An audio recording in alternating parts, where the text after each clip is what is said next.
গত 18 জানুয়ারি চাঁপাইনবাবগঞ্জের চৌকা কিরণগঞ্জ সীমান্তে ভারতীয় নাগরিক ও বিএসএফ অবৈধভাবে অনুপ্রবেশ করে গাছ ও ফসল কেটে নষ্ট করার প্রতিবাদে মানববন্ধন অনুষ্ঠিত হয়েছে।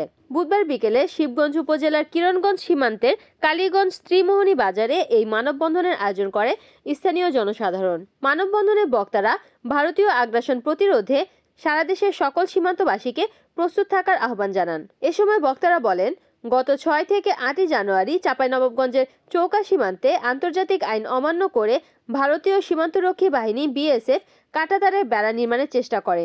এ সময় দফায় দফায় বিজিবি ও স্থানীয়দের বাধায় বন্ধ করতে বাধ্য হয় বিএসএফ। এই ঘটনার জেরেই 18 জানুয়ারি ভারতীয় নাগরিক ও বিএসএফ বাংলাদেশে অনুপ্রবেশ করে আম গাছ ও বিভিন্ন ফল গাছ কেটে নষ্ট করে। মানববন্ধনে বৈষম্য বিরোধী ছাত্র আন্দোলনের নেতৃবৃন্দ সহ বিভিন্ন রাজনৈতিক দলের নেতাকর্মী ও সীমান্তের স্থানীয় বাসিন্দারা উপস্থিত ছিলেন। রিপোর্ট করেছেন চাঁপাইনবাবগঞ্জ প্রতিনিধি মোহাম্মদ সিফাত রানা, এনএন টিভি।